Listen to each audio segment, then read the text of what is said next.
started here.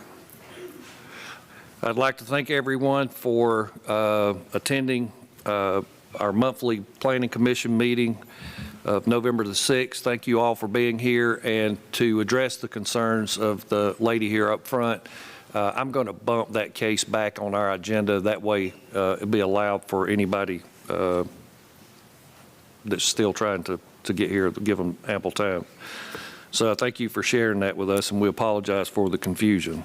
So anyway, with that, I would like to open up tonight's meeting.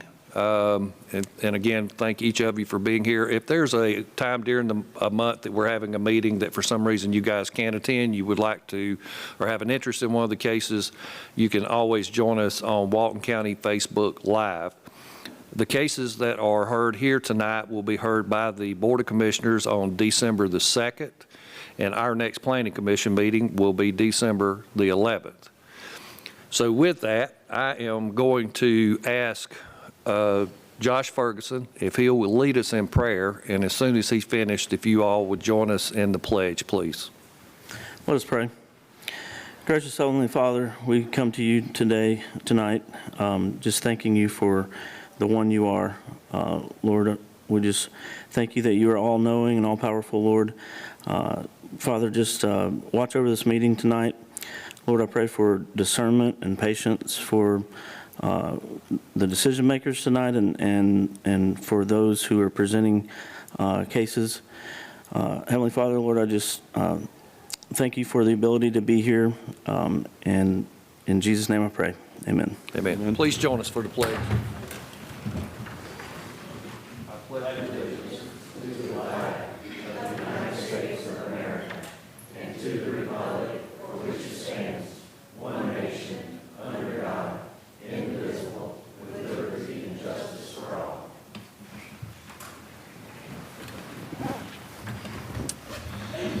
Thank you so much for that. Our roll call for this evening, I would like to show that Wesley Sisk, Tim Kemp, and Michelle Trammell all are absent tonight.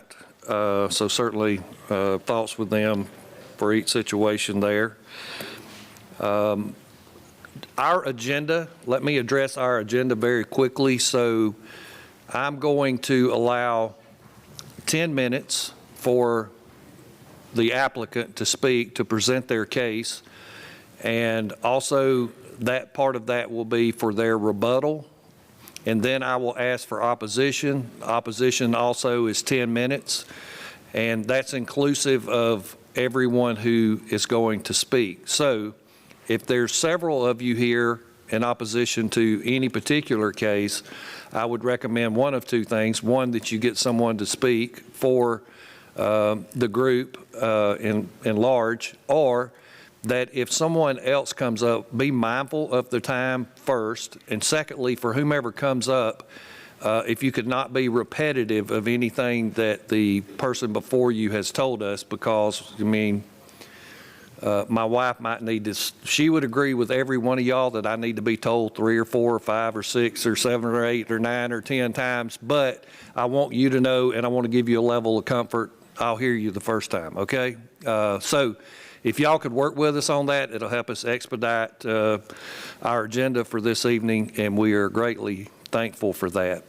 Before I open up the public format of the meeting, is there any of the members that are here that have any cases that would need to be tabled before I open up the open format of the meeting? Mr. Chairman, I'd like to table case CU 250321 till the end of the meeting for the notification concerns. Okay, so on our agenda for this evening, if you've taken a look at that, we will be moving our first case back, and again, that's for some confusion that we have regarding the location of our meeting, so we want to make sure that everybody has ample time to get here. So with that being said, I'm going to open up the public format portion of our meeting, and I'm going to begin with our first case. We have no old business for tonight, so we're going to go directly to new business. Mr. Chairman. Yes, sir. The minutes. Oh, yes, I'm so sorry. Thank you, Josh.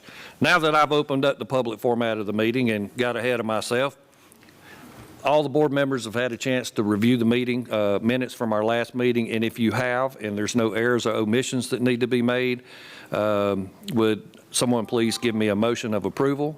I make a motion to approve the minutes as published. Thank you, John. A second. I have a motion and a second. All in favor, raise your right hand. Say aye. Aye. Anyone opposed in any way? Nope, we're good. All right, so moving on. First case, Z250327. This is to rezone 2.28 acres from A1 to R1 to create a buildable lot. The applicant owner is Kim Crow. Property is located at 3707 Tom Brewer Road, and she has already taken her position there without being asked. So if you would please state your name and address and tell us what your plans are. Okay. My name is Kim Crow. I live at 1490 Bradley Ginn Road, Monroe, but I purchased the house at 3707 Tom Brewer. It's a 2-acre lot, and I want to separate it and divide it into 2 separate acres. The house that's existing will fit on 1 acre, that's fine, and then give me a 1-acre buildable lot next door. But I need to get the zoning changed to R1 to be able to have a 1-acre building lot. Okay. Any questions from any of the board members? Thank you. Anyone here in opposition to this request?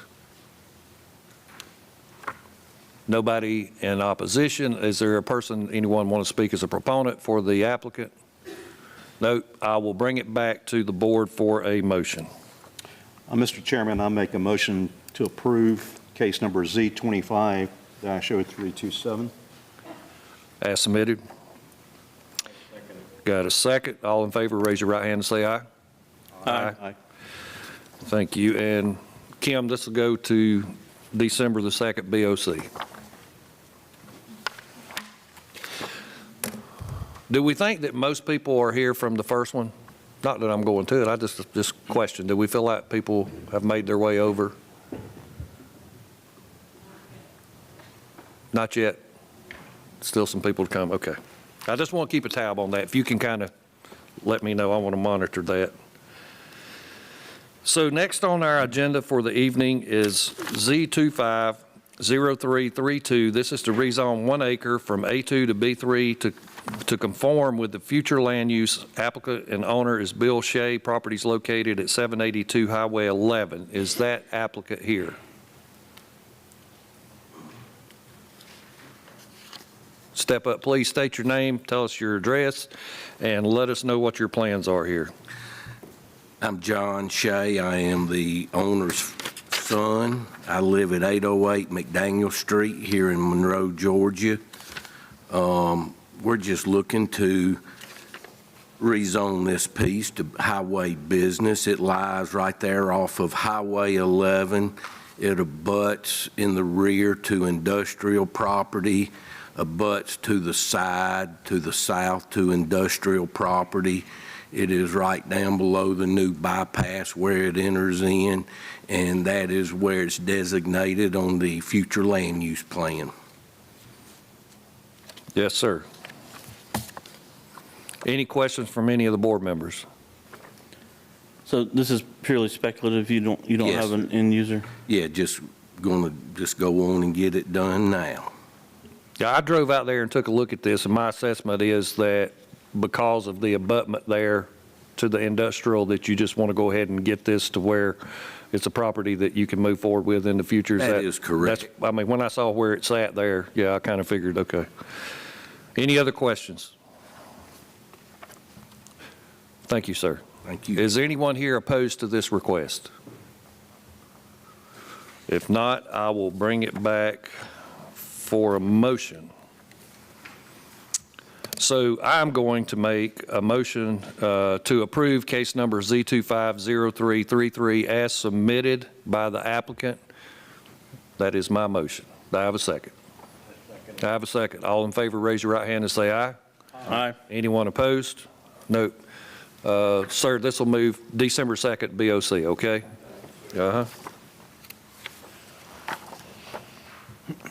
Well, it looks like the room is getting fuller, and I have a feeling that it may It always at the end, it seems like it dwindles down. So while there's a bunch of you guys here from the county, I want to recognize our director. Sharna's last day as Director of Planning and Development was today after 30 years of service to Walton County. Today was her retirement day, and yeah, I want to make sure we have a good crowd for that recognition. You know, I don't want one or two, but she has done a tremendous job. We certainly, I think I speak for the board, we lean on her. We lean on her heavily, and we certainly appreciate her guidance and phone calls and patience and everything else that she has to have. And so we wish you the best as you head into grandmaship full time. I don't know that you're going to have any time. So anyway, thank you so very much, Sharna, and we appreciate everything. With that, I'm going to move to the next item on our agenda, which is Z250333. This is to rezone and a conditional use for 2.06 acres from A2 to B2 for parking of commercial vehicles and a conditional use for outside storage. The applicant owner is Jose Alvarez Salazar. Properties located at 1125 Highway 81 and Guthrie Cemetery Road. Is the applicant here? Yes, sir. If you could come up, state your name and your address, and tell us what your plans are there, okay?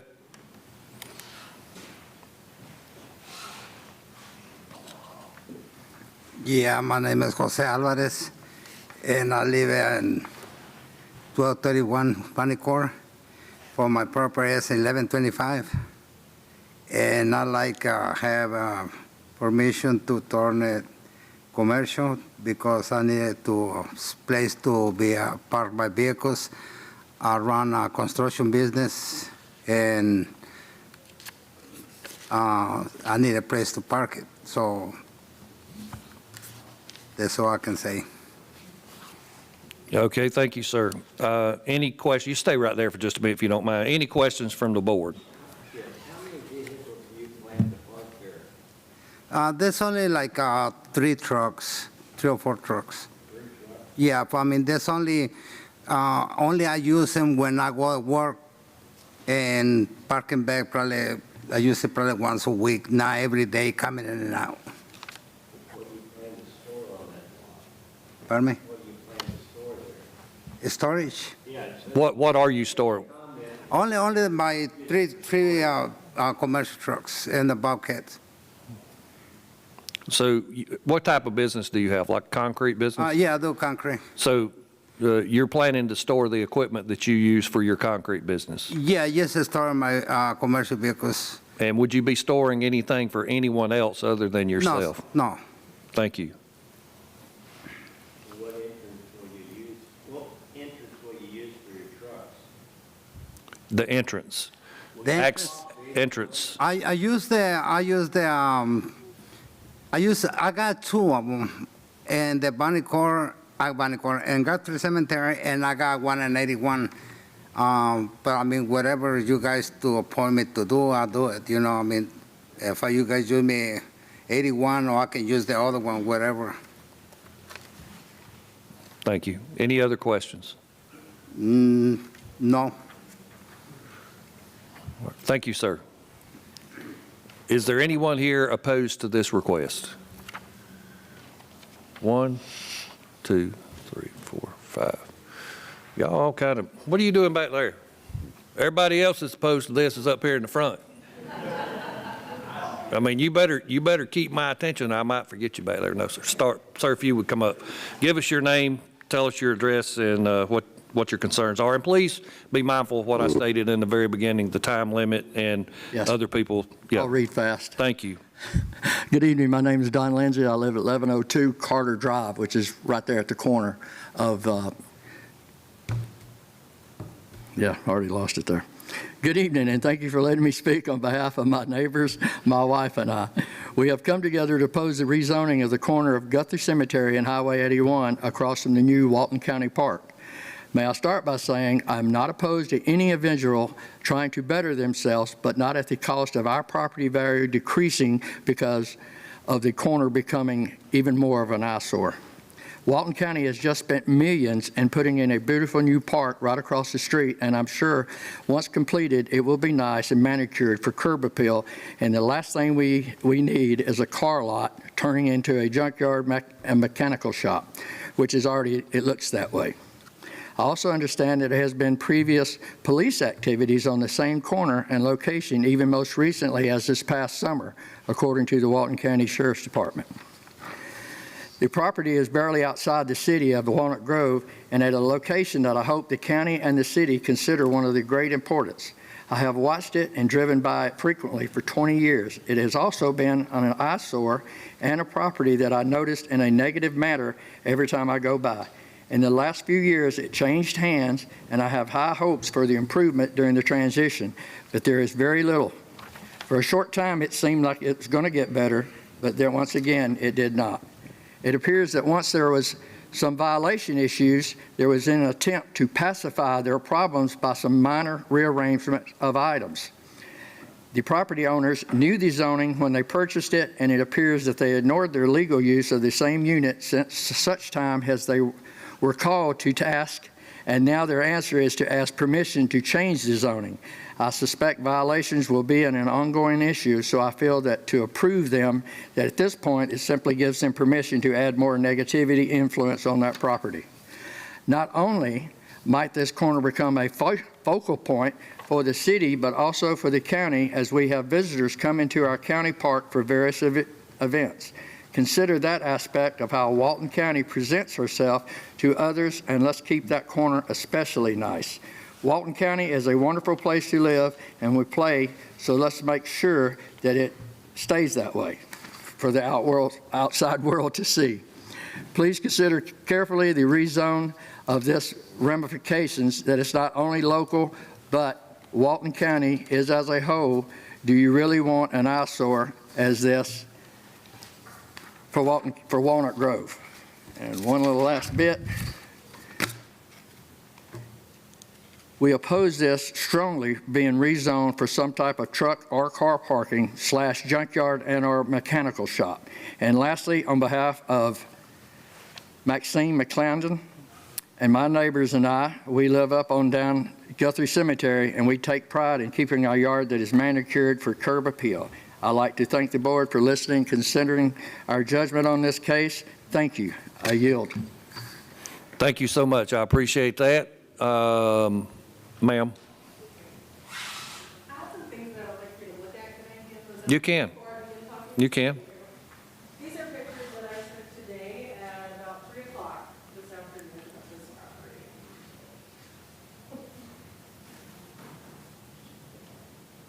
And in the first picture, you'll see that it's co-located with the park. It is directly across the street from our brand-new multi-million-dollar park. So keep that in consideration when you are looking at the pictures.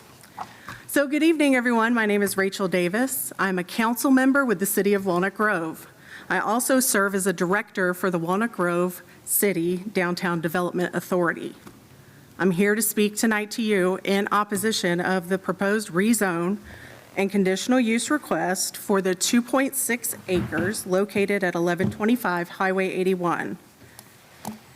This proposed rezone is in direct conflict with the county's current and future land use map, as well as our comprehensive plan. That inconsistency alone should be enough reason for this commission to deny this request. However, there are additional and equally important items that I want you to pay attention to. So this property sits in close proximity to our new park, like I've mentioned and shown in the photos. It's a public investment designed to enhance recreation, attract families, serve as a catalyst for local economic vitality, and also, we really love it. We're so proud of it. Allowing commercial vehicle parking and outdoor storage at this location would undermine directly all of those goals and all of the things that we have set out to do with this new county park. It would not only impact the experience and safety of park visitors, but it would also discourage patronage of nearby local businesses, including those within the newly developing downtown in the city of Walnut Grove. From my position with the Downtown Development Authority, I can tell you that first impressions matter. This is the entrance to the city of Walnut Grove. It's the gateway to our community. Placing this type of heavy commercial or considering would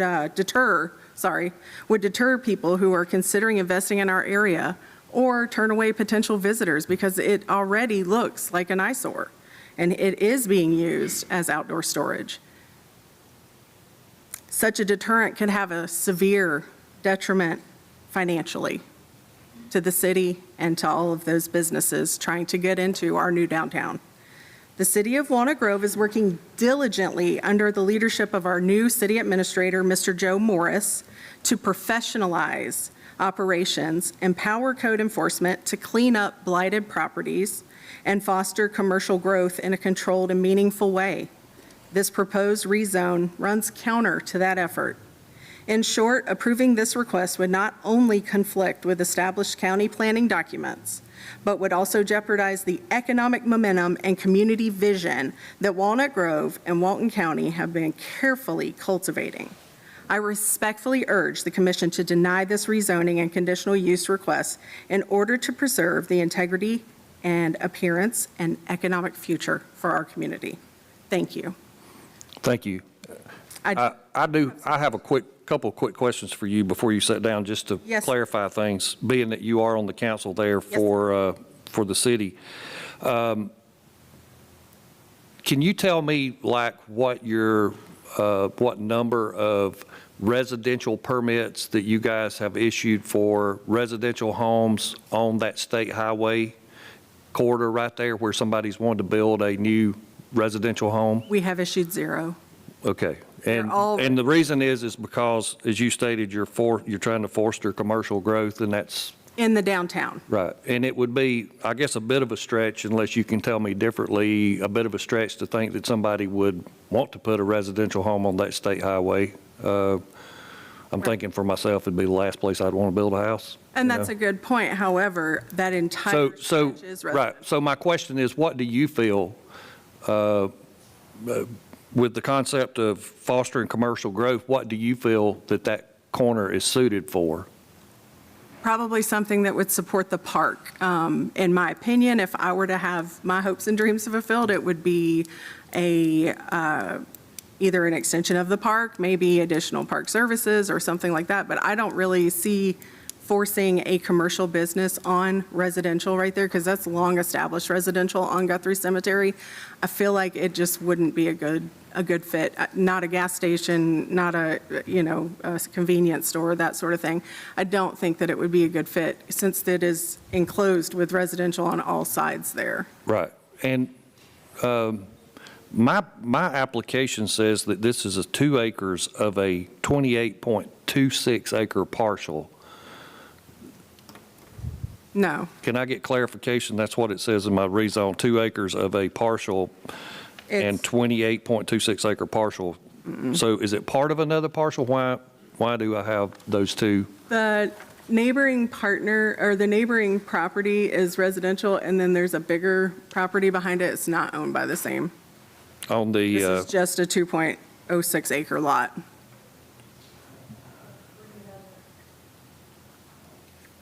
okay. I mean, if I'm looking at the right paperwork here, I think, Yeah. yeah. I just wanted to make sure there's not another parcel. I just wanted to make sure, maybe it was something I had looked at earlier today, but I wanted to make sure that this is not, that it's not adjoining another property, that this is. Okay, so there's no larger parcel. Okay, I just saw, I don't know if it was in an email someone sent today or whatever, but I just want to make sure. Okay, very good. May I ask a question? I just had a question about. Sure, go ahead. The zoning of this property is saying it's going from a A2 to a B1, and right now in Q Public, it shows as zoned as MH. Okay, making sure. And according to our land development ordinance, Section 5, permitted uses, outdoor storage is not allowed here for A2. But he already, as evidenced by the pictures I took today, is engaging in those activities. So my question is, has code enforcement for the county taken any action on this property? So that's why they're asking for conditional use with the B2 zoning. Correct. Outdoor storage. Correct. Yeah, it's twofold. It's both the rezone and a conditional use. That's Okay. what I wanted to know. All right, thank you. Okay, thank you so much. I'm gonna go ahead and get you before I forget. Okay, and here's what I want to ask. I know there was a couple other people. If you have something to say that has not already been told or hadn't been said, then I would ask you to step up, raise your hand, and let me know. But if these people are spoken on your behalf, okay? So there's nobody else in opposition? Okay. I'm going to give the applicant a chance to come back for rebuttal, so you can come back and address the concerns that these people have spoken about, okay? You step back to the podium.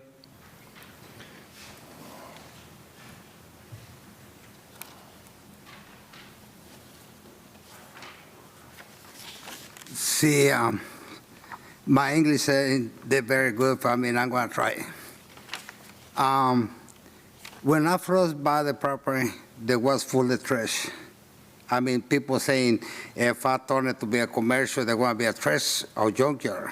It ain't true.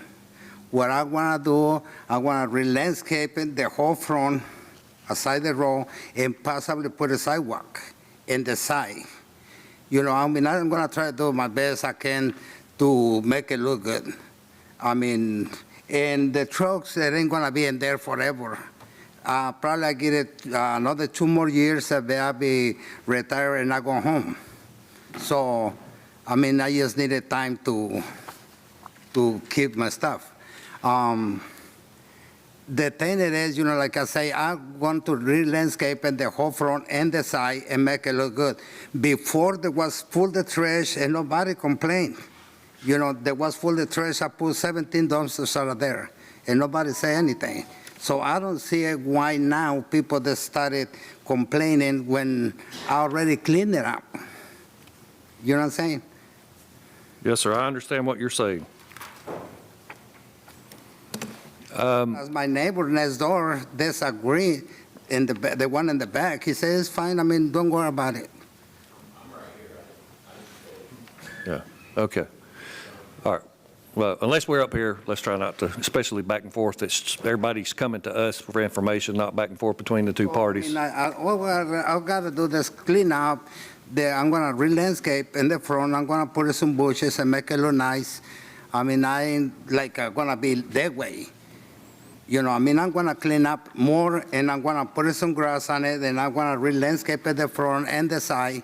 So, I mean, right now, I don't do it because I'm waiting for a surveyor to make sure where is my place, and I already paid someone to survey it, and they just got my money and then take off and never survey. So it's the reason, I mean, I haven't done anything because I don't know exactly how far is mine. Yes, sir. Any additional question from the board? Hey, Tim, Yes? this was a result of a code enforcement case as well. Yes. Thank you. Yes. Thank you. Thank you. Any questions for the applicant before he sits down? No. Anyone to speak on behalf of the applicant? No. Any comments or concerns from any of the board members they'd like to bring forward at this time? If not, I'll take a motion for this request.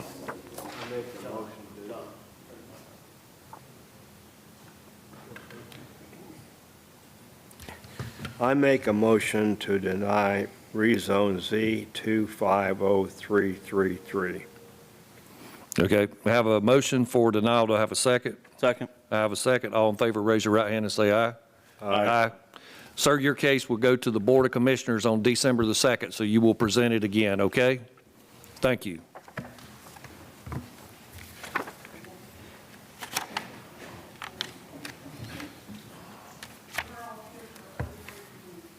Ma'am?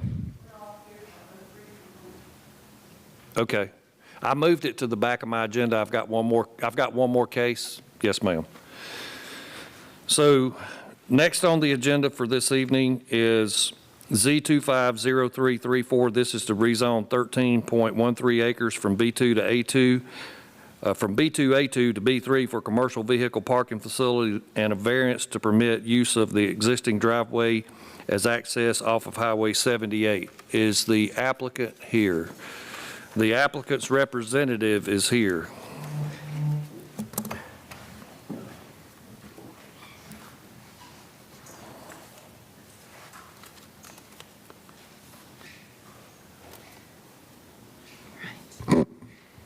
Good evening. I'm Andrea Gray. My address is 300 East Church Street, Monroe, Georgia. Tonight, I have the pleasure of representing ELK Holdings in its request to rezone 13.13 acres from B2A2 to B3 with a driveway variance for a commercial vehicle parking facility.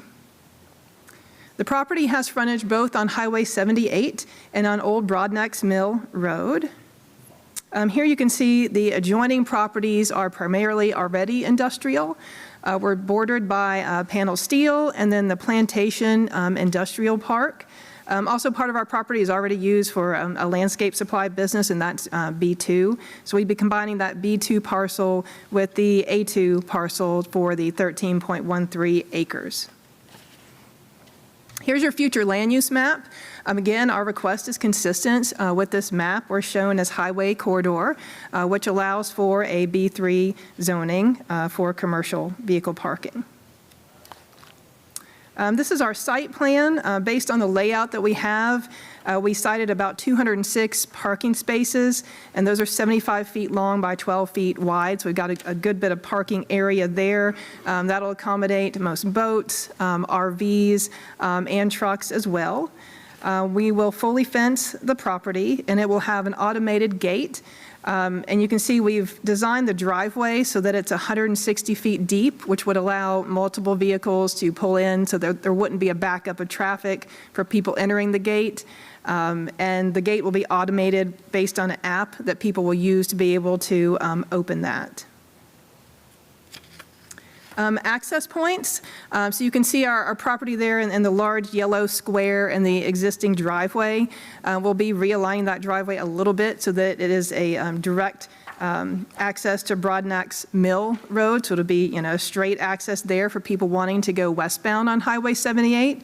They would be able to go out at the traffic light there at 78 and Old Broadnecks Mill and Bay Creek Church Road. And then for eastbound traffic, they'd become able to come out of the existing driveway and take an immediate right to exit off onto Highway 78. And you'll see there's a picture of the existing driveway, and that's what we're asking to use. It's been used for decades for truck traffic in this area, given the industrial use. So we're just asking to continue with what is already being done there. View from Horseshoe Road, there's some beautiful homes down Horseshoe Road. My client lives in this area as well. And so I took a trip out there to see what this might look like from their point of view. The picture on the left where you see all the trees, I was parked at the first home up Horseshoe in the nice neighborhood area, and that's your view. You wouldn't be able to see the truck parking at all from their homes. As I headed further down Horseshoe Road, looking back up the property, it's about 1,000 feet from Horseshoe Road back up to where this facility will begin. And so it's quite a distance there. There's quite a grade difference. And so we're really minimizing the view from any current existing residential properties in the area. Screening. Again, we're already surrounded by industrial uses, but my client is prepared to offer to go the extra mile. The ordinance requires an opaque fence, but along the Highway 78 frontage to make it a little more attractive, he's willing to do a completely solid fence and to use our Panel Steel painted fence. And you've seen this in other places in the county that you've approved at JB Steel and at Copart over there on Highway 20. So those are existing approved fence uses, but again, they're durable. They last for decades, and they're solid, so you can't see through those. In front of that fence on Highway 78, he's proposing to plant green giant plants that would be at least 6 feet tall at the time of planting, and then spaced appropriately based on what an arborist would recommend for the spacing. Operations, this is absolutely not a truck stop. There will be no auto repairs that occurring on this property. No one is allowed to sleep in their trucks on this property. Again, we'll have an automated gate controlled by an app where people can reserve their spot. The spots will be marked with these large concrete parking blocks that you see in most parking lots with a number designated on it, and then some kind of in-the-ground reflective markers so that it's a nice, organized parking space. It's not a free-for-all. You rent your specific space, and that's where you will locate. And we'll obviously follow all the ordinance requirements that you have for commercial vehicle parking. So with that, again, our request is to rezone the 13.13 acres from B2A2 to B3 for a commercial vehicle parking facility with a variance for use of the existing driveway. With that, I'm happy to answer any questions you may have. Thank you. Any questions from any of the board members? Thank you. Is anyone here in opposition to this request? Okay.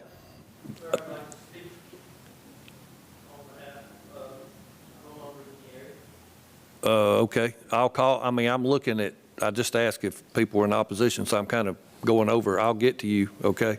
All right. So raise your hand again if you're here as an opponent. There's a bunch of you. There's more than I had on the first case.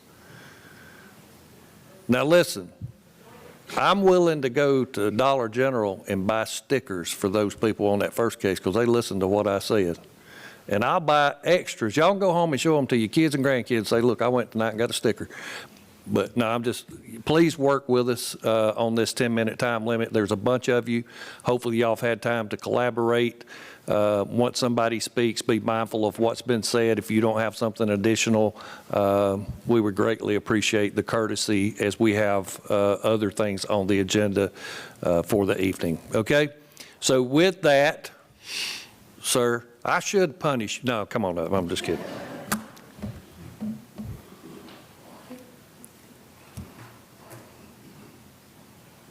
State your name and give us your address.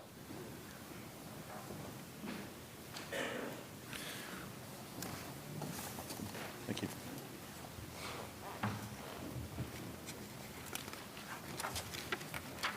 So I'm John Jessup. My address is 2834 Horseshoe Road, Loganville.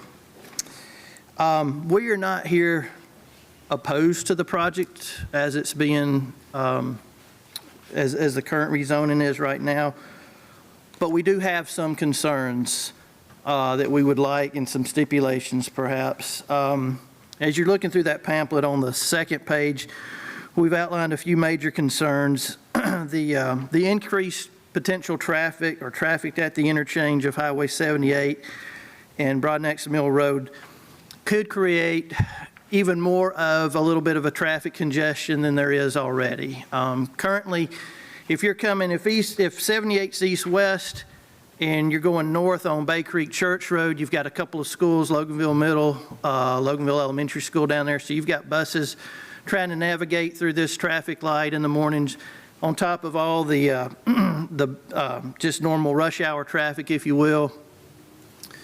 And if there's such a small area to wait because of the way the roads intersect right there. If a truck gets caught there trying to go westbound, trying to turn, and there's traffic from Bay Creek coming across, it could sit there and wait a couple of traffic lights potentially before it gets through there. So that's one concern. Another concern, and I think the applicant has addressed it, is basically to keep this from becoming what's just literally a quarter mile down the road at the other truck stop or the parking area beside the auto auction. And there's some pictures in there that shows you what that has turned into. Our other concern or just issue is, and the applicant has assured us that they're going to stop at the 13 acres because there is a good cutoff right there. The way that the land lies, the topo of the land, it appears that most of the parking that's going to be there, we won't be able to see from Horseshoe Row. We acknowledge that. We appreciate that. But we do have those major concerns and a few minor concerns that, again, I think most of those have been addressed. One maybe not so much is just the additional impact the heavy equipment could have on the roads right there. Those roads are in kind of bad shape as they are. It's not going to help. But anyway, so with that, there's some stipulation requests. We'd like a traffic study at that intersection done just to see what can be done to help with that potential impact. Perhaps maybe all trucks have to do a right turn out of the lot and then do some type of a turnaround if they want to go westbound. But and then we'd like for the board or the commission to just talk to the Walton County school system, see if there's any major concerns with them with teenagers driving, because they're also coming out to get on 78 to go up to the high school, along with mom and dads taking their kids to school. And I think, like I said, most of the other stuff they've addressed in their application. So before you sit down, and for the sake of those that are here, and we get to the next person, two things for clarification. Sharna, during the permitting process, will the request be made for a traffic study as part of the permitting process? Okay. So the board be mindful of that. Secondly, in regards to you're talking left turn only out, all that. So we absolutely, with that being especially Highway 78, but any state highway, it's out of the county's hands, our hands, everybody, that's state DOT. So they will decide how to manage that best in their permitting process, okay? Gotcha. So just to clear that up for everybody, we don't have any protocol that we follow regarding state highway. They take care of their own stuff. So thank you, sir. Is there someone else that would like to speak that has something to say that this gentleman did not say or bring up? Okay, sir, you can come on up.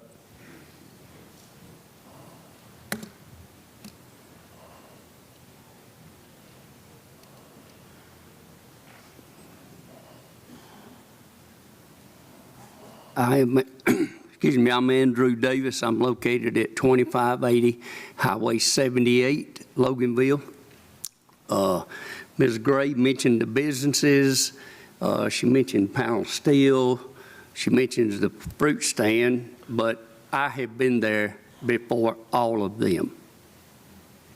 Before Panel Steel, before the fruit stand. I've been right there 32 years. In talking to Ken, I'm asking for a request if this motion passes to protect the integrity of my office, which was newly built about 4 years ago. My elevation from my parking lot is 5 foot above the cornfield. Any fence of any kind will be nothing but a step over from my location. I did talk to Ken, and he was in agreement, but unless it comes through the recommendations from this board, it'll all be hearsay. But I'm requesting that as a part of this, that there be a berm built on this 15-foot. According to the specifications, it calls for a 15-foot setback. I'm on the left. When you're looking at Ken's property from Highway 78, I'm to the left. And for that reason, in that area right there, and if it's fenced or if it's bermed up, and then if there's a fence is fine, and these green giants and all that kind of stuff, yes, I need that, because I'll have no control over what parks. I'll be, after all this time, I came there, I bought it commercial, I filled all the requirements to be there. In the beginning, I had to stay off the property line. It was 5 foot. And now with commercial property, you don't necessarily have to be off. You can build right up against it. But Ken has put in his drawing to protect my integrity over there. And look, we're friends, but it needs to be, I'm asking for a request for this area between me and the parking area to be bermed up and to be fenced and to be planted to protect the integrity of what I've spent the last 32 years for. So that is my request through this board. And it's not asking too much. We're not, I'm not as going to say I'm in denial of it, but I will ask, because you do have the authority and the strength to protect me in this agreement. But moving forward, I'll ask that you do that. Thank you, sir. Anyone else in opposition that has something to say that has not already been stated? Yes, ma'am. Please come up, state your name, your address, tell us what your concerns are.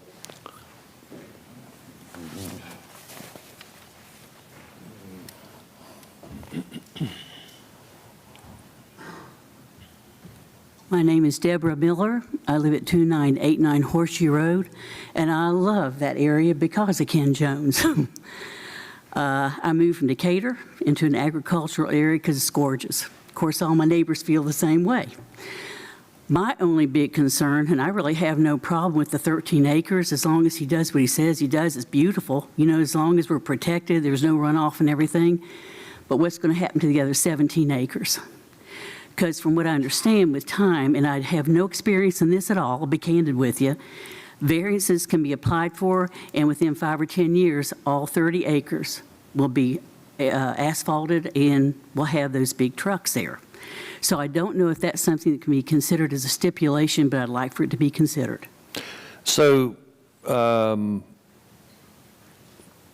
you got that, because I'll have a couple of questions regarding that, okay? Just please point that out to me when you come up. You'll hear my questions to her regarding that, okay? Okay, that's it? Yes, ma'am, thank you. Anyone else in opposition that has something to state that hasn't already been said? You sure? No. All you got to do is say, yes, I am. Say, I want you to be certain. All right, come on up. Give us your name and your address, please, ma'am.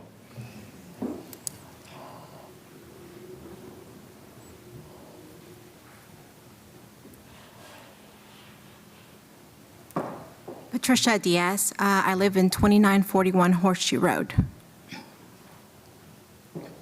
Okay, ma'am, tell us what your concerns are. So can we go back to the presentation?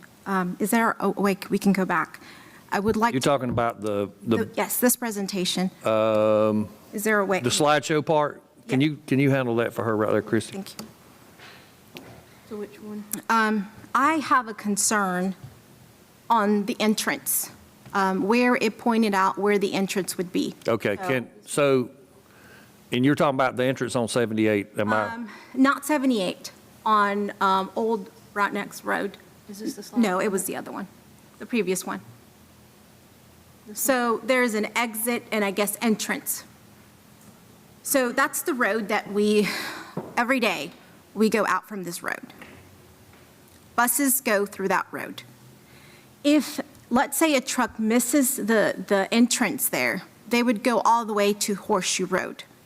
And so if we're talking about big trucks, can you imagine, there's not a picture in there that shows you how small the intersection is between those two roads. And that Horseshoe Road can only fit one vehicle. So I was not planning on speaking here today. I have no experience in this, but I do have kids that ride the bus every day. And so I also didn't see here, this at 7 a.m. to 7 p.m. Can we somehow put, I'm not, a speculation regarding hours of operations between the hours? I don't know. They can't go in there between, I don't know, 8 o'clock, from 8, I don't know. I don't know. But I'm concerned about the fact that the road will not be able to sustain those trucks if they were to go ahead and pass that entrance. And also the buses. They're already having trouble today. So what says that this traffic that we're going to get with this new parking lot is going to cause more traffic? And there is no way that a truck can go ahead and turn. And I wish we had a picture to show you how small that road is if they were to pass that entrance. So that's a concern of mine. I don't know if you guys how we can consider this and Yeah, had so something on. what'll happen is, you have stated your concerns there. So when the applicant comes back up for rebuttal, she will address your concerns, okay? Got it. All Thank right. you. Thank you, ma'am. you. Anyone else that's here for this case in opposition that's got something to say? Look, what, y'all didn't raise your hand a while ago. What's wrong? Now y'all starting to contemplate? Oh, I didn't? Yeah, I know you didn't. There ain't no way you, come on up, sir. I'll get you in a minute.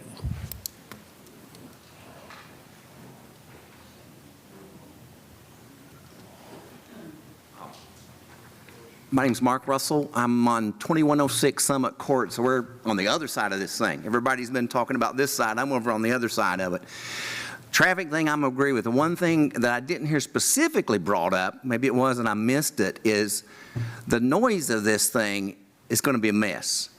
I mean, I've been out there for years, and it was quiet and nice, and it's got, and I can't help what travels down 78. That's what it is.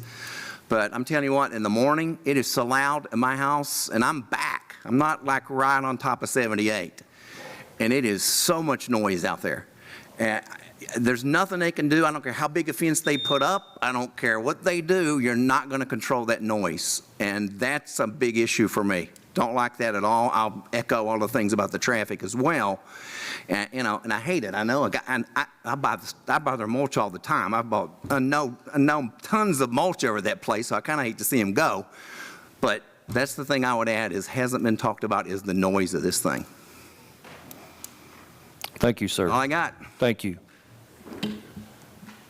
All right, brother, you can come on up.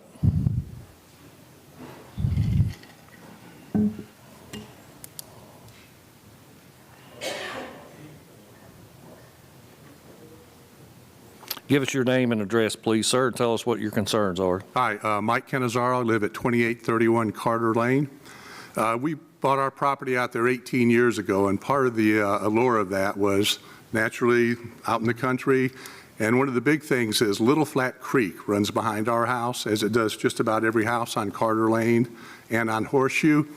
And my concern is more the environmental aspect of having 200 diesel trucks and gas trucks parked there. There's a high potential for diesel oil, antifreeze, gas being leaked into the groundwater there, and it actually has a potential to impact private wells within a half-mile radius. So my concern is, what are you going to do about the leakage of those contaminants, into our potential water system? Because many of the homes in that area have private wells. So that's my big concern. Thank you, sir. Thank you. And just a quick reply to you, I would like to think that any type of those fluids certainly wouldn't come to anything with us, but there's a group from up north that likes to deal with stuff like that. Just saying, EP something, D.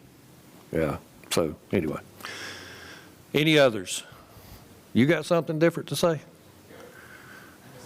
Boy, you give us a lot of thought. Come on up and tell us your name, where you live.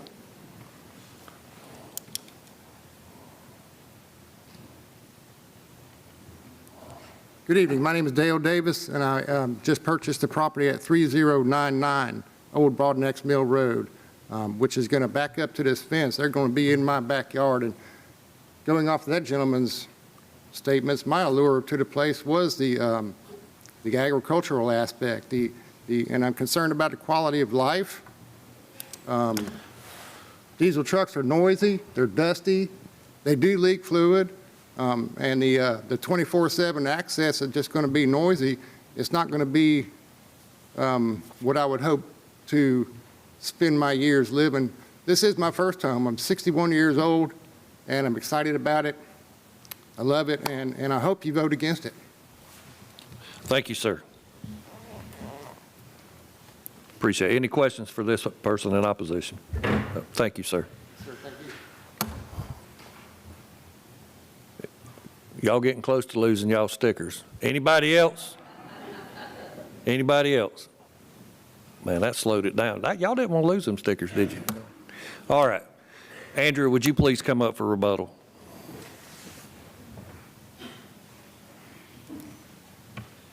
Just wondering where my stickers might be tonight. Yeah. Well, I very much appreciate hearing from the neighbors this evening. I think we've got some great folks in the area. I know they've known my client for a long time because he lives right down the road. And so he has a vested interest in making this a nice development as well.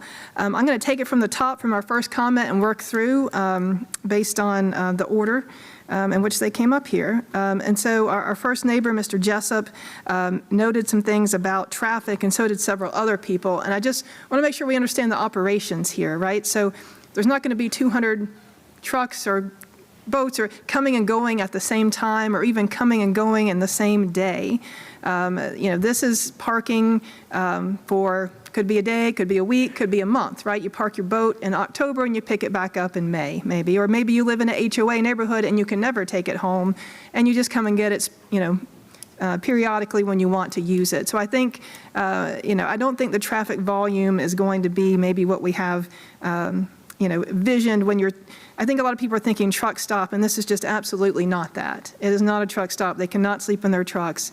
Someone would have to come pick them up and take them home. So I think, traffic-wise, I don't think the volume will be there, and without the volume, you wouldn't have the noise concerns as well.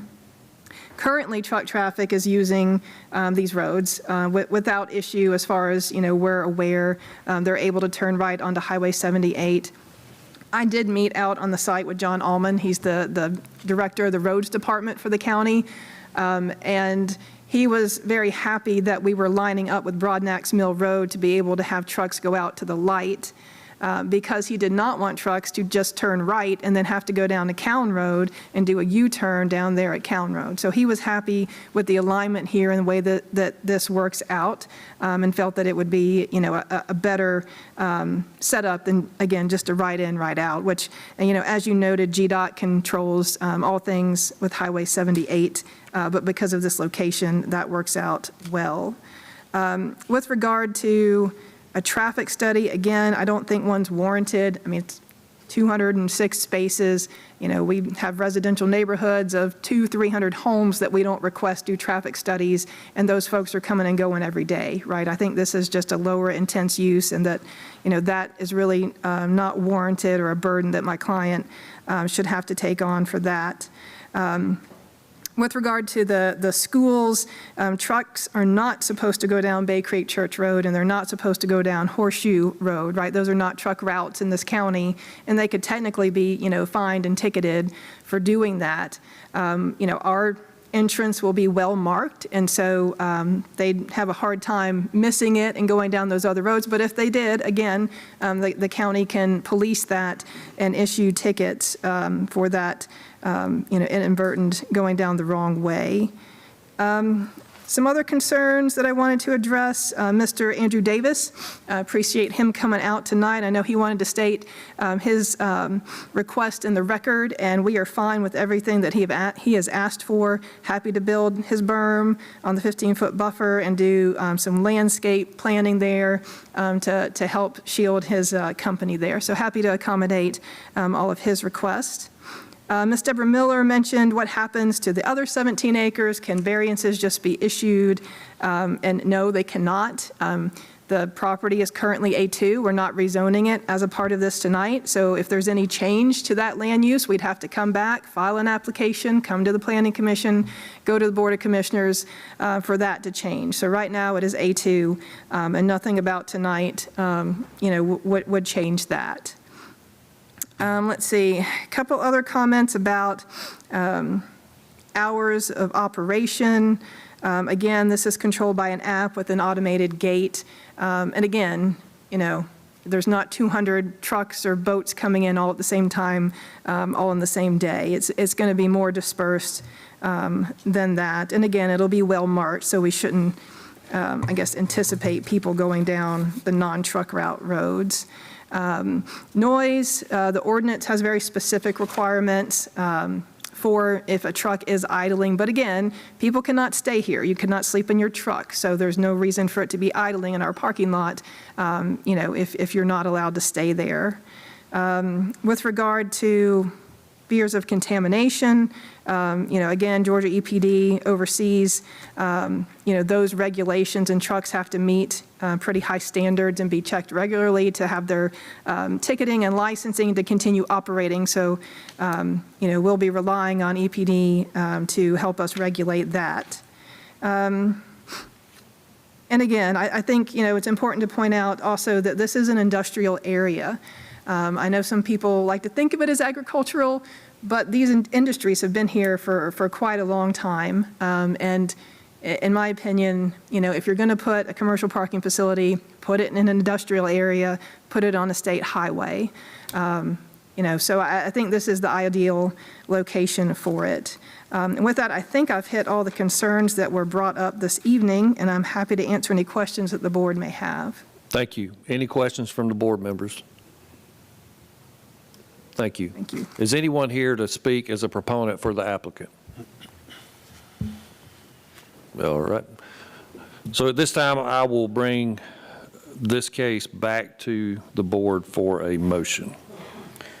Mr. Chairman, I'd like to make a motion, but before I do, first off, I'd like to thank everyone for coming out and voicing your opinions. I think there was some productive points that were made. In looking at this application, we are to view it from a land use perspective. The comprehensive plan that has been adopted by Walton County notes this as a highway corridor character area. This type of use is appropriate in that character area. Additional land use aspects would be that there's already industrial zone property and industrial type uses in the area as well. So with that, Mr. Chairman, I would like to make a recommendation for approval with some conditions. And please bear with me while I read those into the record.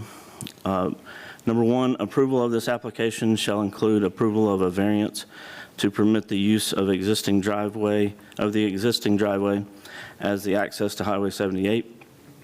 Number two, a security fence 8 feet in height shall be required around the perimeter of the project site. Fencing along the frontages of Old Broadnex Mill Road and Highway 78 shall provide an opaque screening constructed of R-panel steel material colored gray or brown. The remainder of the fencing along the interior property lines can match the exterior fencing or at the applicant's choosing may be constructed of black vinyl coated chain link material 8 feet in height. A digital automated access gate as noted in the applicant's letter of intent shall be required and operational at all times. Number three, property frontage along Highway 78 shall be landscaped with evergreen trees such as Thuga Green Giant, Nellie R. Stevens Holly, Little Jim Magnolia, or Cryptomeria japonica. The trees shall be planted in a double staggered row, spaced appropriately for the species used. A minimum of 3 different species shall be used. Number four, overnight stay on property shall be strictly prohibited. 5, all parking spaces shall be clearly marked as shown on the amended site plan. Parking surfaces shall be maintained free of weeds or vegetation. Property shall be kept free of all trash and debris. Number 6, on-site washing and repair of vehicles shall be prohibited. Number 7, junked, wrecked, salvaged, or inoperable vehicles shall not be stored on site. Storage of vehicle parts or any other materials shall be prohibited. Number 8, all lighting shall be directed inward to the site and shall be downward directional and full cutoff shielded. Any additional Walton County lighting requirements shall be met. And number 9, a berm shall be installed adjacent to eastern property line of 2580 Highway 78. Opaque fencing and landscaping to continue from Highway 78 along this property line as well. And that concludes my motion. Thank you. So I have a motion for approval with 9 conditions that have been listed and added to the record. Are there any questions by any other board members? If not, I'll ask for a second to the motion. I second it. I have a second. All in favor, raise your right hand and say aye. Aye. And again, this will go to the BOC on the second of December. All right. So we're going to go back to the very top of our agenda because we wanted to allow folks to be able to come in here. I will do this very quickly. For those of you who were here for the applicant, the one we just finished up, there were several of you. If you want to exit, I'm going to allow you to do that real quickly before I start this next one, just so that it won't be a disturbance for everyone.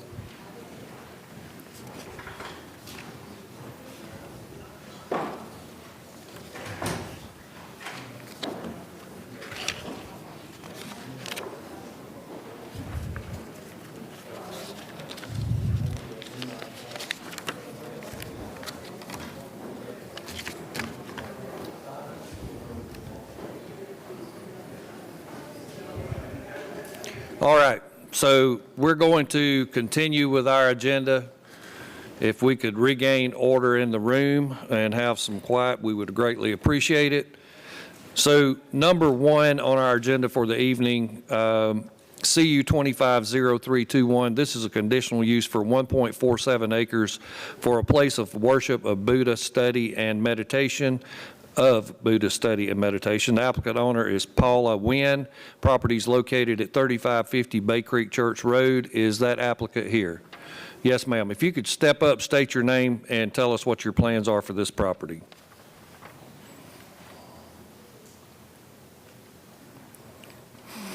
Good evening, ladies and gentlemen. My name is Paula Kim Nguyen, and my address is... That's okay. Thank you. My name is Paula Kim Nguyen, and my address is 3550 Bay Creek Church Road, Loganville. And I would like to have permission to use my place by like conditional use. We practice meditation and study Buddha Bible, and because we practice meditation, so we are very quiet. And every weekend on Sunday, we have the worship from 10 a.m. and to 12 or 1 p.m. That's it, every weekend on Sunday. And we would like to ask permission for that. Yeah. Yes. Okay. Anything additional? That's pretty much, you're looking for, Yeah.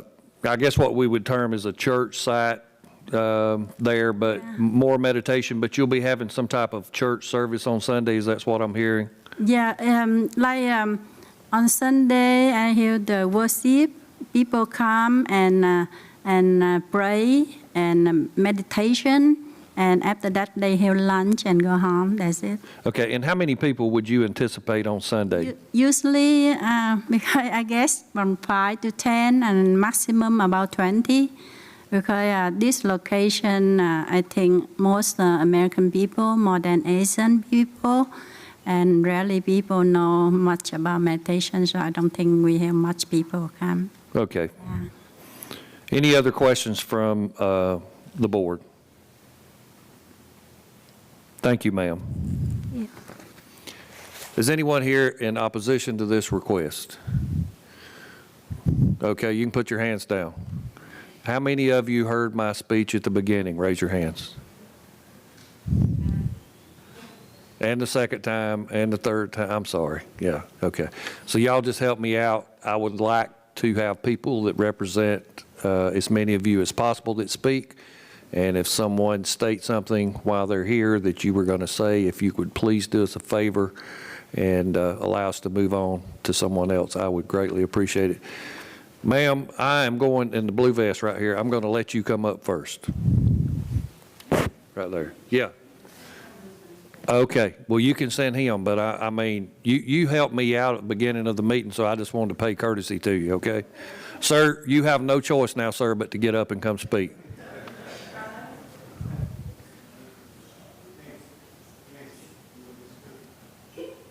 Okay, come on up.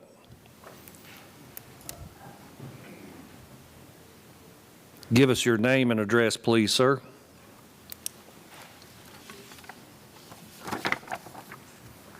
My name is Brian Hammock. I'm at 2700 Bay Ridge Drive here in Loganville. Okay, state your opposition. What are your concerns? I appear on behalf of the residents of Bay Creek Estates. All right, hang on just a minute. How many people here live in Bay Creek Estates?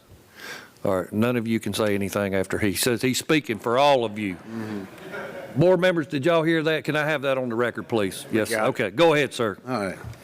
So we respectfully oppose the rezoning request and ask that the board deny the proposed rezoning for the subject lot, which is currently residential for establishment of a Buddhist temple for worship and study. The reasons for this opposition are grounded in sound land use zoning principles, consistency with the Walton County Comprehensive Plan and Land Development Ordinance, respect for recorded deed restrictions, and protection of public health, safety, and property values in the surrounding neighborhood. At its heart, the matter is not about religion, but about land use, fairness, and the protection of residential character. Please allow me to address 6 core areas of concern: zoning consistency, deed restrictions, traffic and safety, noise and disruption, property values, and the precedent that this decision would set. Walton County's Comprehensive Plan and Land Development Ordinance establish guiding principles and land use categories. Any rezoning must be consistent with the future land use map and the plan's intent. Approving institutional use here would conflict with the parcel map for residential use and would represent unjustified deviation from the county's vision for low-density neighborhoods. Zoning is not arbitrary. It's carefully structured to maintain predictability and protect the public interest. Walton County's official site lists the relevant zoning and planning documents. Under Walton County Code and Land Enforcement Ordinance, land use is regulated through zoning classifications consistent with the adopted comprehensive plan. While I did not locate a specific provision in the county ordinance that expressly authorizes houses of worship in all residential zones, the county's rezone application materials as listed on the county website and the comprehensive plan's land use map are part of the regulatory framework the board should respect. The Walton County Comprehensive Plan 2022 recently adopted, and its land use map must guide rezoning decisions under OCGA and state planning law, the Georgia DCA minimum standards and procedures. Rezoning should be consistent with the goals, policies, and future land use designations set by the plan. A proposal that converts residential land to institutional use is permissible only if it aligns with the future land use category, the parcel, and does not conflict with the plan's explicit or implied restrictions of intensity.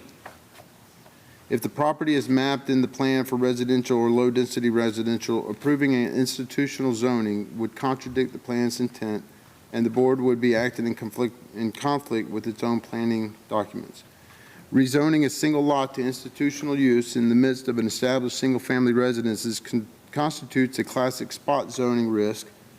For example, favoring one lot departing from the surrounding pattern without justification in public interest. The board should resist such spot zoning unless there is clear evidence of overriding public benefit and compatibility. The board's duty is to balance the individual property rights against the broader public welfare, the stability of neighborhoods, predictability in land use, and fairness of all landowners. Deed restriction and recorded covenants. Many homeowners here hold warranty deeds with recorded restrictive covenants explicitly mandating residential use. These are not vague wishes. They are legally enforceable restrictions intended to preserve uniform residential character. Residents bought their homes expecting that the area would remain private and domestic. A rezoning that allows institutional use directly contradicts those covenants and undermines the legal framework and investment assurances that guided home purchases. Many purchasers in the subdivision acquired the land via warranty deed that included restrictive covenants limiting the use to residential purposes, single-family dwellings only. These covenants are legally recorded, run with the land, and were relied upon by subsequent homeowners to protect uniformity and character.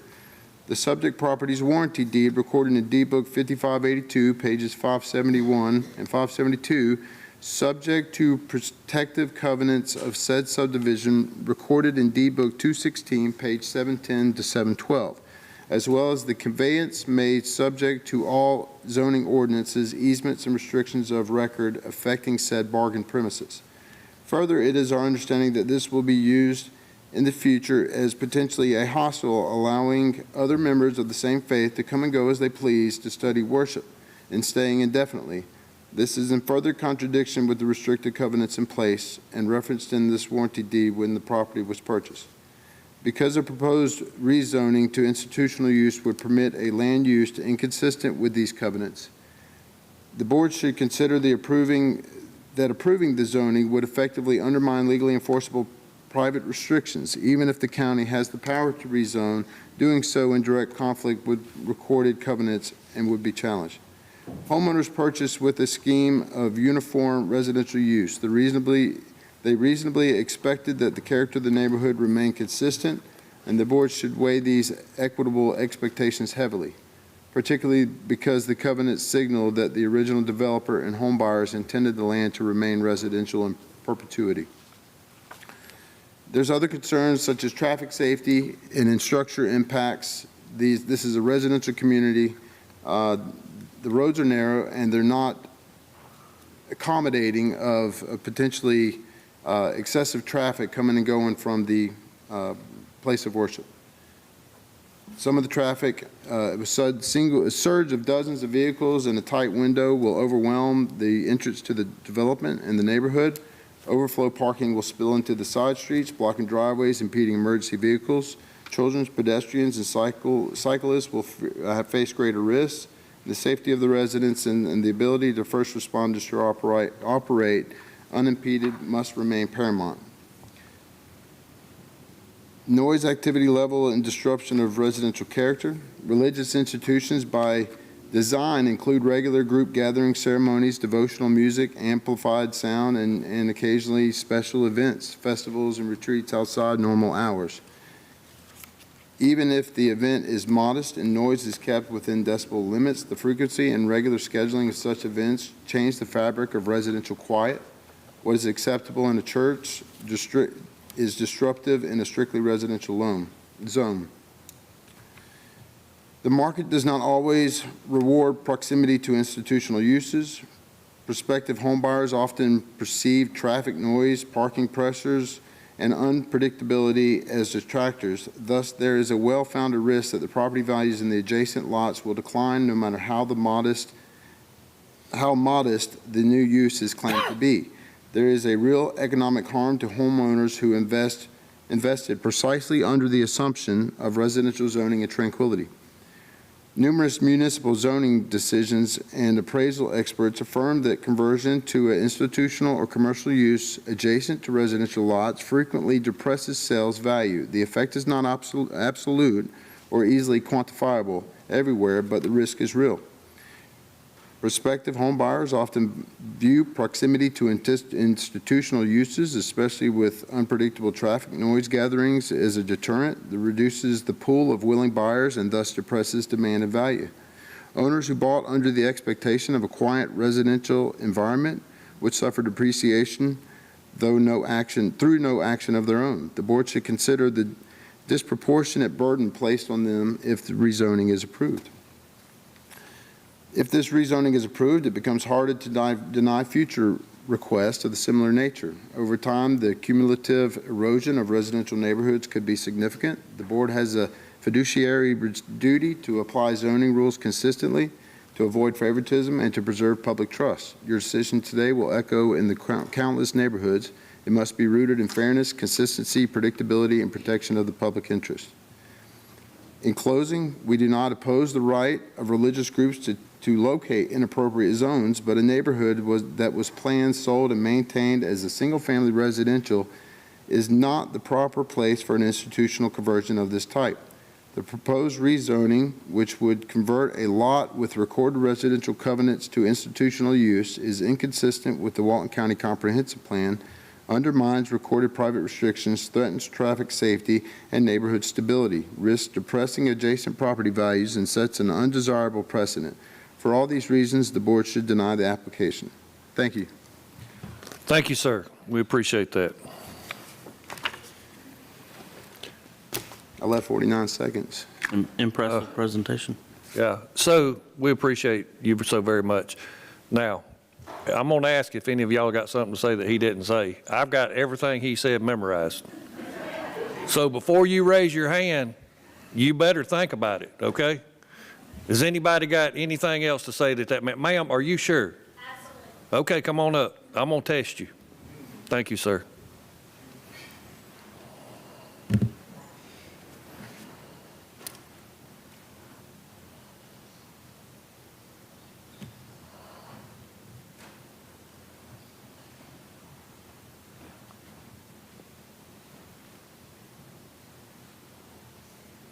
Give us your name and address, please. Okay, we are Lisa and Darren Ashcraft, and our address is 2799 Bay Creek Drive, and we border this property.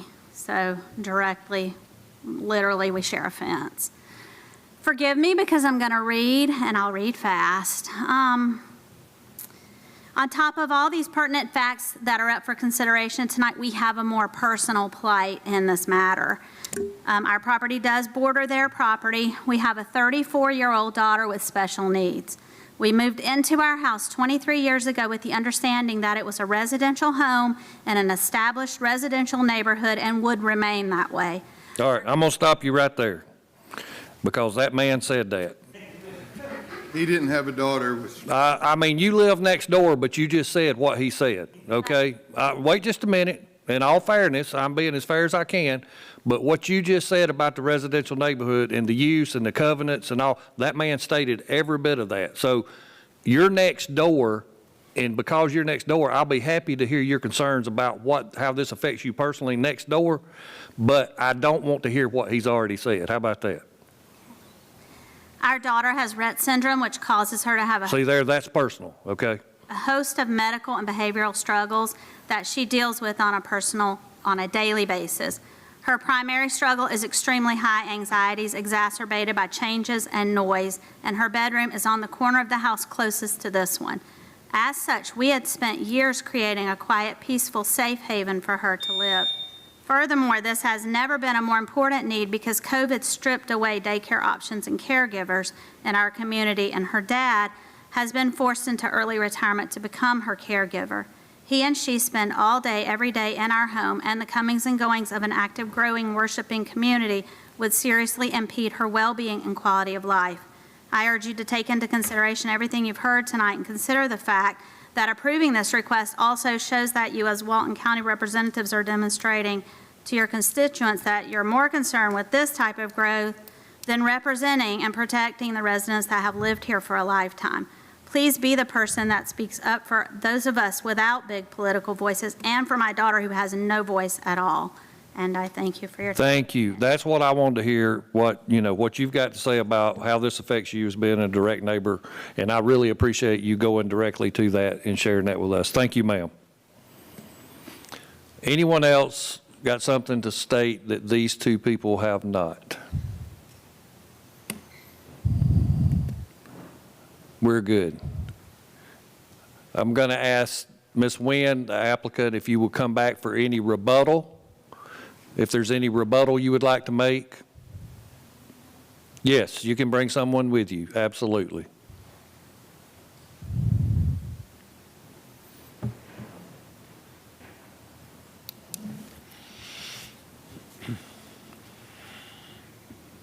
Yes, because my English is not enough, so I ask permission for my cousin speak for me. Yeah. Sure. Hello, my name is Kurt Pletcher. I live over in Commerce, Georgia, but I'm here on hopefully representing them in their request for this. I'm under the impression that they were not asking for rezoning, but a special use permit for this, and so it would not be a total rezoning. As far as the traffic is concerned, should not be considered because they have very few cars going in there.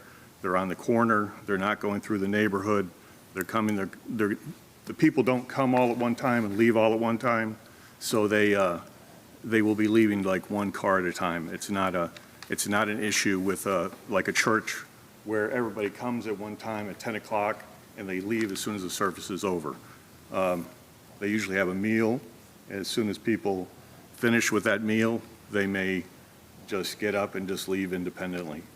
This is not, I can understand the concern of the neighbors Because if they were going to be putting up signs or making a full church where they're going to have a service where 200 people come, but we're talking about a congregation of 5, 10 people that just come over like a dinner party. So with that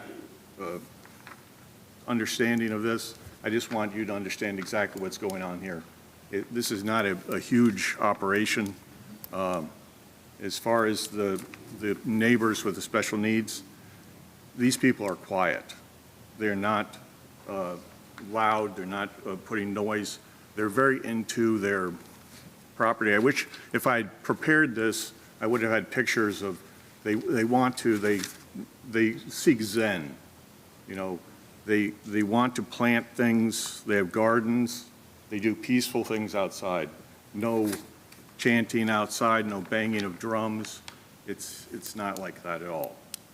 So I just want you to understand, these people I have put a lot of money into the property, trying to improve it and doing the agricultural outside, and I just want that to be considered. Okay, thank you. Because Can, one more, I got a question, and then if I don't do this, I may forget, okay? Do y'all know what era these homes were built in this neighborhood? What year? 1980? So would it be safe to say nothing past 1990? So would those covenants expire, 20-year covenants, Sharna? Did y'all renew them? Someone did renew them? Okay. Sir, do you mind asking your applicant if she understood when she purchased that she was purchasing in a neighborhood with covenants in place? Did you understand that? I don't understand much, but I just want to say, because when I bought that place, I think that, the very nice and peaceful place, and we practice meditation. We are very quiet, and we just try to come back to ourselves. So we don't make music, no nothing. We don't build like the real temple, like all the other temple. Just a place for people come and sit meditation. That's all we need. And I just try, we don't rebuild anything. I just try to make a Zen park, small Zen park in front. So it makes like peaceful place so people can, relax. That's all. We don't try to, to change the peaceful of neighborhood. We know that neighborhoods, they like the peaceful place, and we want a peaceful place too. And our place right at the main street, and the small street come in, and when people come, they just go right in the parking lot, and we have the driveway, big driveway, and people can park there, and they just come 1 car, 2 car, that's all, and they not come the same time and not leave the same time. At the lunch, people sometimes some people want to leave, and some people want to sit and talk. That's it. We don't make noise, and it's special just Sunday morning.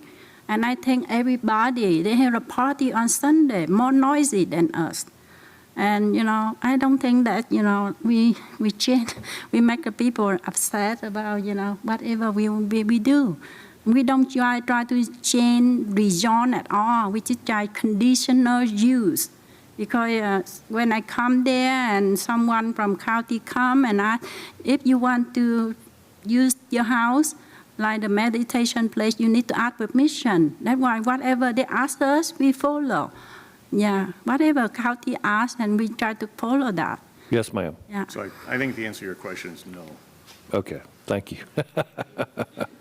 I appreciate that. Thank you so very much. Any questions for the applicant from the board? All right, very good. Anyone to speak as a proponent for this applicant that wants to speak on behalf of the applicant? Yes, ma'am, you come up and speak on behalf of the applicant.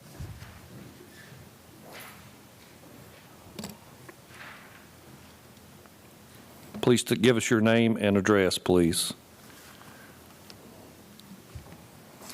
My name is Yim Nguyen, and I live at 1936 Beechwood Boulevard, Gainesville, Georgia. I am sympathetic to the next door neighbor. It breaks my heart. I totally understand about having kids with special needs and making sure that their concerns and that, they have stability and peace.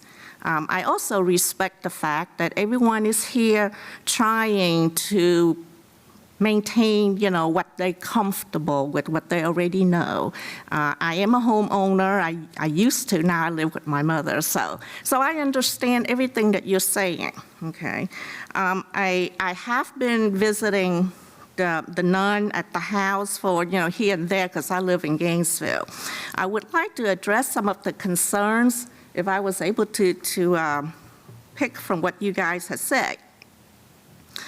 So there was someone who mentioned about the hostile use, and that is not true at all. It's just a house. They have 2 nuns there. Occasionally, I believe they have, friends or families who come to visit, just like any of us on special holidays, Christmas, Thanksgiving, July 4th, Memorial Day. There was a comment about the character or the curb appeal, as we homeowners call it. And I think Paula already mentioned that, she's keeping it Zen-like. I mean, you're welcome to go and take a look at it. They have a little Zen garden. They have put a lot of planting trees and everything in the yard. Okay. The traffic, I think Kurt mentioned that, but again, just to clarify, it's just some people coming and it's right when you first turn into the neighborhood, the house is on the right. They have land on their property, with the number of people that she said would visit. That should suffice it. So again, and then going back, there was some comment about the noise and chaos. Paula already mentioned that. I just want to reiterate, it's only on Sunday for a few hours. It's just like a small group of family getting together, we meditate. I enjoy it so much that I come over from Gainesville occasionally, and I do that, and we have a meal. So, I understand. I just ask for you guys to approve this, and if there are concerns, she will be happy to work with you guys on that. Thank you. Thank you, ma'am. Anyone else to speak as a proponent? All right. I'll close the public comment session for this particular case and ask for a motion from the board. Mr. Chairman, I'd like to make a motion. Before I do, I'd like to state the Walton County cannot enforce private covenants. However, the fact that this is a platted subdivision with private covenants that state the use of the property shall be residential purposes does give justification for the motion. The property is, just like was stated, is a platted single-family residential home. The proposed use as an assembly use or an institutional type use is not appropriate. Therefore, my recommendation would be for denial. Okay, I have a recommendation for denial. Do I have a second? I second it. All in favor, raise your right hand and say aye. Aye. And this will move to the Board of Commissioners on December 2nd, okay? So it'll be heard by them at that time. All right. Lastly on our agenda for the evening is we have a little housekeeping, inter-office housekeeping, and I can see that the person who normally does this has ended her day and her retirement. So the one in the purple shirt, step up to the mic, please.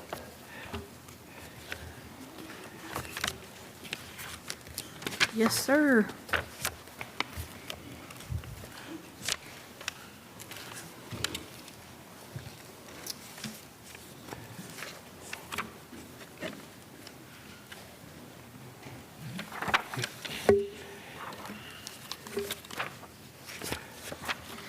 So this next one is a ordinance amendment. It's OA 25-0335. It's to amend Section 270, Part 2 of Article 11 of the Comprehensive Land Use Development Ordinance and Subdivision Regulation for Walton County for special fee district for maintenance and repairs of stormwater retention and detention facilities. So basically what this is going to be, if subdivision has detention ponds that are default from failure from the HOA, not keeping them keeping the maintenance of them, or HOA has defaulted, this is going to be put in place. They'll be assessed, be given notice, the HOA will be given notice to repair these deficiencies. If they're not, this is going to be put in place that the county can repair and then assess these fees on just the specific subdivision or development that it applies to. Not countywide, but per development that the deficiencies are found. Okay. Any questions from any of the board members regarding this request? Is there a time period that the, once the county makes determination that the detention pond is not adequate? So it would have to go to the board. Yeah. So once this is, if this goes in place, before it is assessed to the developments, it does have to go before the board for that. So the subdivision will be noted on a map or something that these are the deficient locations? Okay. Yes, and it would show up on the tax bill like the street light district, or tax district on their tax bill, that specific development would have that fee on it. Okay. Any additional questions? All right, I'll bring this back to the board for a motion. I'll make a motion to approve Amendment 1 and Amendment 2 to the Walton County Ordinance I have a motion. 0825-0335. Thank you, John. I have a motion. Do I have a second? Second. Do I have a second? All in favor, raise your right hand and say aye. Aye. Thank you so much. And with that, do we have any public comment? Yes, ma'am. We do. That is correct. Yes, ma'am. Yeah, just a whole different group of folks. Yes, ma'am. They're mean, too. They ain't nice like me. No, I'm just kidding. Anything else? All right, thank y'all so much. At this time, I will take a motion for adjournment. So moved. I have a motion. Do I have a second? Second. All in favor, raise your right hand and say aye. And we are adjourned. Thanks, guys.